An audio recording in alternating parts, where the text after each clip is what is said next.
একটি অপতথ্য বা তথ্যের বিকৃতি গোটা দেশকে অস্থিতিশীল করে ফেলতে পারে, মানুষে মানুষে তৈরি করতে পারে বিভেদ। তাই জাতীয় স্বার্থেই প্রয়োজন এসব অপতথ্যের বিপরীতে সঠিক তথ্যটি তুলে ধরা। সেই কাজটি করতে এসেছি আমি রুবাইয়াত অদিতি। আমন্ত্রণ জানাচ্ছি রিউমার চেক নিয়ে ৭১-এর নিয়মিত আয়োজন ফেক নিউজ স্ক্যানারে। সবাইকে ঈদের শুভেচ্ছা। আর আজকে আমাদের সাথে আলোচনায় যারা যুক্ত হবেন তাদের কথাও বলে নিতে চাই। আমাদের সাথে আজ আছেন চট্টগ্রাম বিশ্ববিদ্যালয়ের রাজনীতি বিজ্ঞান বিভাগের অধ্যাপক ডক্টর আক্কাস আহমদ এবং বাংলাদেশ সুপ্রিম কোর্টের আইনজীবী ব্যারিস্টার মুস্তাসিম তানজির। আপনাদের দুজনকেই স্বাগত, দুজনকেই ঈদের শুভেচ্ছা, ঈদ মোবারক। আমরা আসবো আলোচনায়, তবে তার আগে একটি প্রতিবেদন দেখে আসি যেন একটা সার্বিক ধারণা পাওয়া যায় পরিস্থিতি সম্পর্কে। আবারও গুজবের শিকার হলেন বিএনপির ভারপ্রাপ্ত চেয়ারম্যান তারেক রহমান। ফেসবুকে ৬টির বেশি পেজ থেকে একসাথে দাবি করা হয় তিনি নাকি ডক্টর ইউনূসের পদত্যাগ চেয়েছেন। তবে ফ্যাক্ট চেক করে দেখা গেল এটা ছিল গুজব। ওদিকে ১ মাসের মধ্যে শেখ হাসিনা দেশে ফিরছেন এমন দাবিতে তার কন্যা সায়মা ওয়াজেদ পুতুলের একটি ভিডিও সামাজিক যোগাযোগ মাধ্যমে ঘুরছে। পরে অনুসন্ধানে জানা গেল এটাও অপতথ্য। পুতুলের ভিডিওটি ২ মাস আগের এবং ভিন্ন প্রসঙ্গে। এছাড়াও অপতথ্যের শিকার হয়েছেন প্রধান উপদেষ্টা এবং বিভিন্ন রাজনৈতিক দলের নেতারা। দর্শক, সংবেদনশীল এমন কয়েকটি অপতথ্যের ফ্যাক্ট চেক আছে আমার হাতে, শুরুতেই সেটা দেখে নিই চলুন। খানিকটা ফটো কার্ডের মতন করে ছড়ানো হয়েছে একটি পোস্ট, যেখানে তারেক রহমানের ছবি ব্যবহার করে দাবি করা হয়েছে তিনি নাকি ডক্টর ইউনূসের পদত্যাগ চেয়েছেন। তবে সত্যিটা সামনে আনে ফ্যাক্ট চেকিং প্রতিষ্ঠান রিউমার স্ক্যানার টিম। তারা জানায় তারেক রহমান এমন কোনো মন্তব্য করেননি। মূলত অনলাইন ভিত্তিক গণমাধ্যম বার্তা বাজারের ফটো কার্ডের ডিজাইন নকল করে কথিত বাংলা বাজার নামের এই ভুয়া ফটো কার্ডটি তৈরি করা হয়েছে। ওদিকে বিএনপির স্থায়ী কমিটির সদস্য আমির খসরু মাহমুদ চৌধুরীর ছবিযুক্ত একটি ফটো কার্ড ফেসবুকে ছড়িয়ে দিয়ে দাবি করা হয়েছে তিনি নাকি বলেছেন আমাদের কোনো কথাই এখন দেশের মানুষ বিশ্বাস করে না। তবে ফ্যাক্ট চেক করে দেখা গেল তথ্যটি মিথ্যা। এমন কোনো মন্তব্য তিনি করেননি। মূলত কোনো রকমের নির্ভরযোগ্য তথ্য প্রমাণ ছাড়াই আলোচিত দাবিটি প্রচার করা হয়েছে। গেল শুক্রবার রাত থেকে একটি পোস্ট ঘুরছে ফেসবুকে, যেখানে দাবি করা হয়েছে অবশেষে জাতীয় নির্বাচনের তারিখ ঘোষণা করলেন ডক্টর ইউনূস।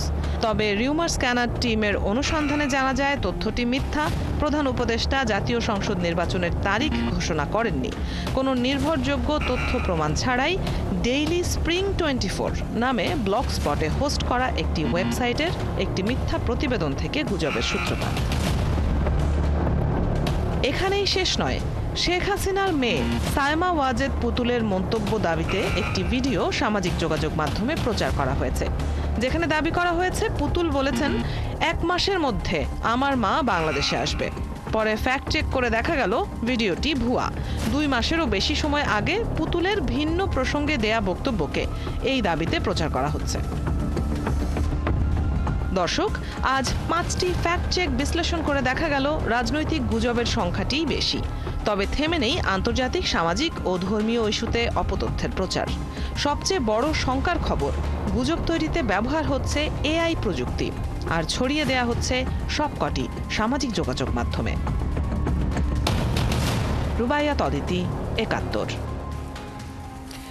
দর্শক, আমরা প্রতিবেদন দেখে নিচ্ছিলাম এবং তার আগে আপনাদেরকে জানিয়ে দিয়েছি আমাদের সাথে অতিথিরা যুক্ত আছেন। সরাসরি তাদের সাথে আলাপে চলে যেতে চাই। আমি প্রথমেই চলে যাব চট্টগ্রাম বিশ্ববিদ্যালয়ের রাজনীতি বিজ্ঞান বিভাগের অধ্যাপক ডক্টর আক্কাসের কাছে। স্যার, এই যে আমরা বিভিন্ন গুজবের শিকার হচ্ছি বর্তমানে দেখা যাচ্ছে, এবং সেটা রাজনীতি নিয়েই বেশি। আপনার কি মনে হয় যে আমাদের এখন এই যে পরিবর্তিত রাজনৈতিক প্রেক্ষাপট, এখানে এই গুজব কি ধরনের প্রভাব ফেলছে?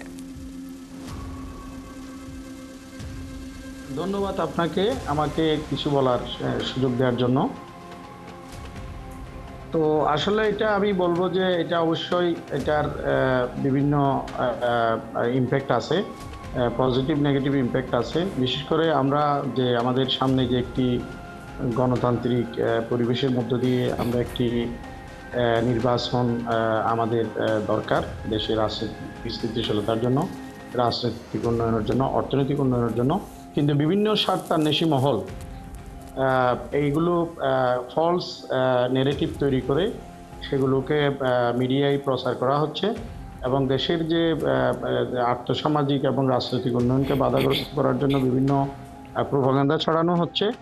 এবং এটা আমি মনে করি যে এটা আমাদের দেশে যে রাজনৈতিক দল, বিভিন্ন প্রেশার গ্রুপ, তাদের যে বিভিন্ন স্বার্থ রয়েছে, সেই স্বার্থকে সার্ভ করার জন্য, ইন্টারেস্টকে সার্ভ করার জন্য এই সমস্ত প্রোপাগান্ডা, ফেক নিউজ বলেন বা ডিসইনফরমেশন বলেন বা মিসইনফরমেশন বলেন, এগুলো প্রচার করা হচ্ছে।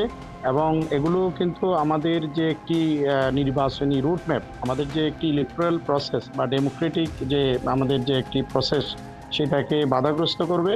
এবং সেই জন্য আমার মনে হয় যে আমাদের যে রাজনৈতিক দল, সিভিল সোসাইটি এবং পলিটিক্যাল ডিফারেন্ট বিভিন্ন পলিটিক্যাল ইনস্টিটিউশন যেগুলো আছে বা সরকারে যারা আছে, ক্যাবিনেট বা যারা উপদেষ্টা মণ্ডলী রয়েছেন, সবাই মিলে আমার মনে হয় সব রাজনৈতিক দল বসে এটার বিষয়ে একটু সিরিয়াস পদক্ষেপ নেওয়া দরকার। এবং সেটা সরকারের পক্ষ থেকে এখানে একটি কথা আমি ক্লিয়ার করতে চাই, সেটা হচ্ছে যে নির্বাচন নিয়ে যে বিভিন্ন প্রোপাগান্ডা তৈরি হয়েছে, সেটা কিন্তু সরকার চাইলেই কিন্তু এটা বন্ধ করতে পারে। কিভাবে?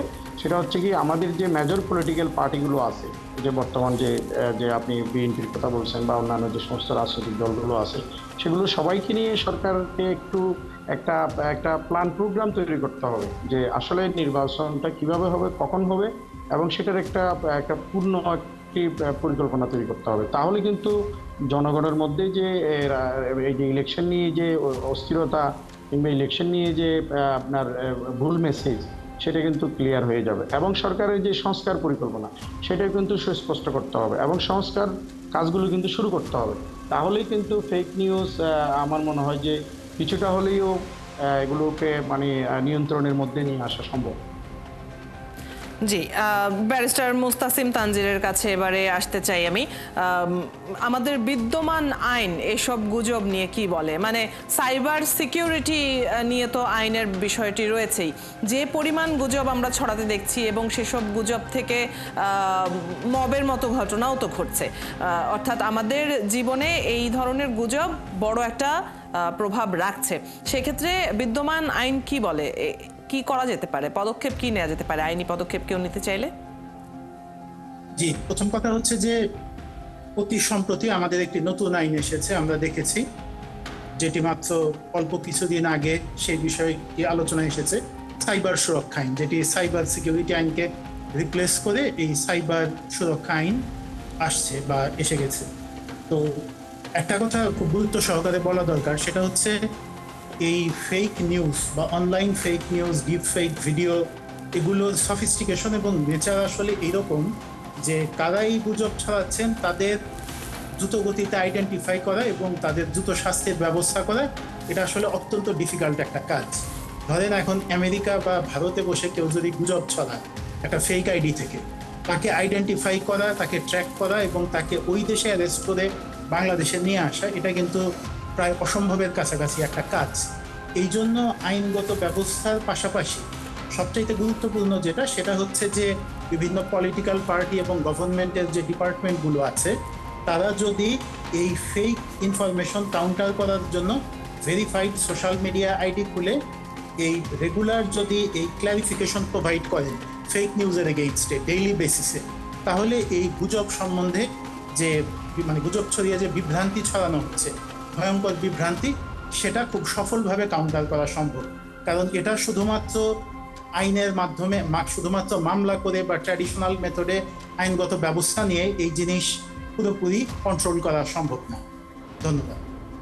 জি, আপনার কাছে ফিরবো আবারও। অধ্যাপক ডক্টর আক্কাস আহমদের কাছে আমি আরেকটি প্রশ্ন রাখতে চাই, সেটা হচ্ছে আমরা বাংলাদেশে বিভিন্ন রাজনৈতিক ইস্যুতে গুজব ছড়ানোর একটা বিষয় তো দেখছি, এছাড়াও আন্তর্জাতিক এক ধরনের তথ্য সন্ত্রাসের শিকারও তো বাংলাদেশ হচ্ছে। বিশেষ করে আমরা অনেক সময় দেখছি পার্শ্ববর্তী দেশ থেকে এমন ধরনের খবর প্রচার করা হচ্ছে যেটা অপতথ্য। তো আমাদের সামগ্রিকভাবে জাতীয় নিরাপত্তা এতে বিঘ্নিত হচ্ছে বলে মনে করেন কিনা, কিংবা অদূর ভবিষ্যতে বিঘ্নিত হওয়ার আশঙ্কা দেখেন কিনা? ধন্যবাদ, এটা একটা ভালো প্রশ্ন। অবশ্যই বাংলাদেশের জন্য এটা জাতীয় নিরাপত্তা বলেন, সার্বভৌমত্ব বলেন, স্বাধীনতা বলেন, আমাদের ভৌগোলিক অখণ্ডতা বলেন, সব দিক থেকে আমাদের জন্য গুরুত্বপূর্ণ।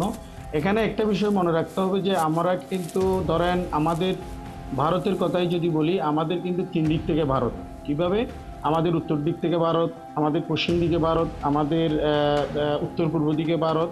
এবং আমি যদি আরেকটু ক্লিয়ার করি, আমরা টেকনাফের পরে যে সেন্ট মার্টিনের পরে কিন্তু বাংলাদেশের কিন্তু আরেকটি ভূখণ্ড আছে, বিশাল ভূখণ্ড।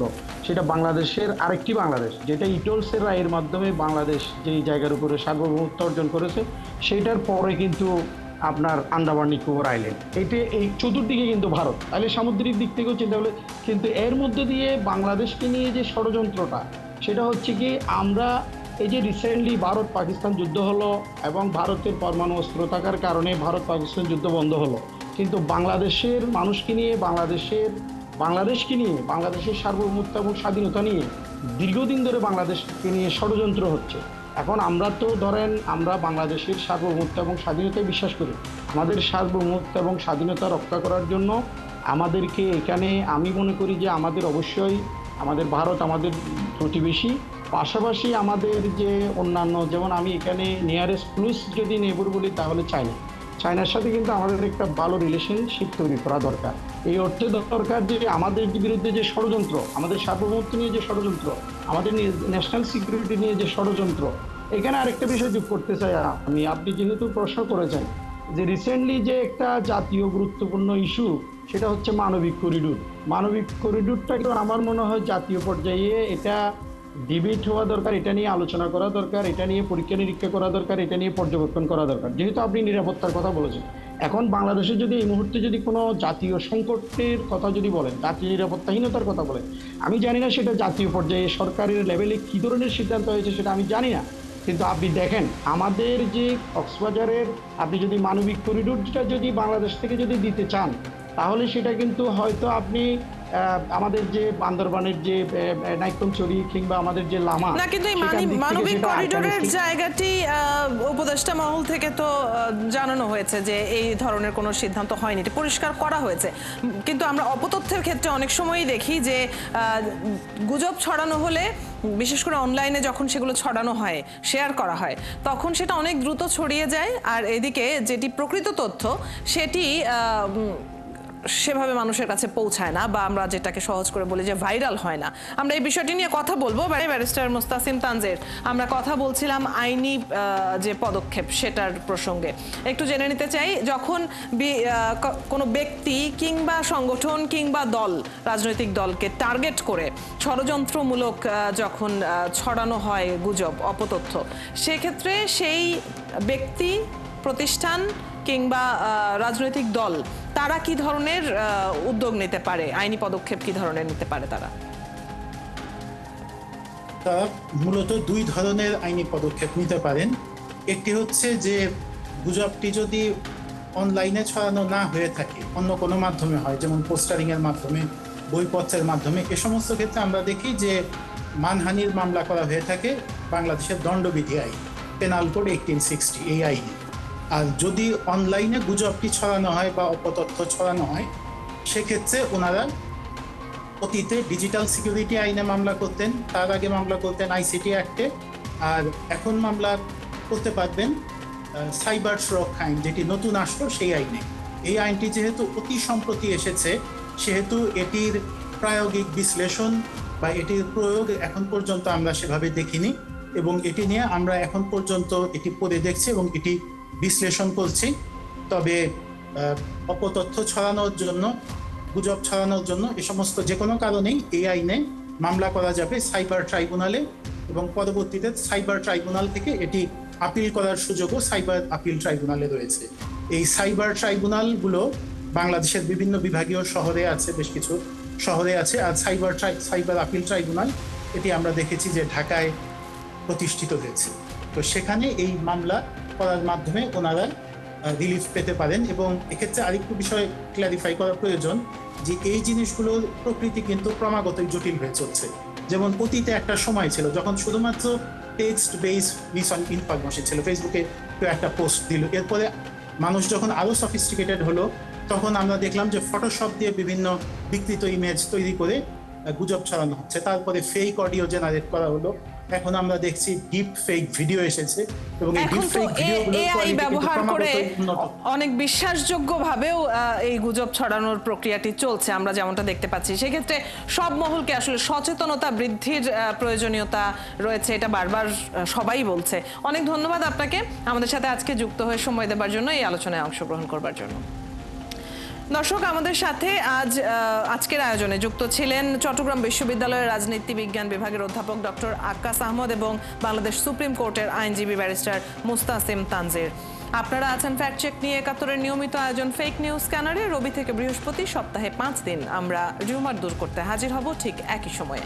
আপনারাও যুক্ত হতে পারেন। যে কোনো খবর যদি আপনাকে সংশয়ে ফেলে সেটির একটি স্ক্রিনশট আমাদেরকে মেইল করতে পারেন fns.71tv@gmail.com অথবা ফেসবুকে যোগাযোগ করুন www.facebook/fakenewsscanner।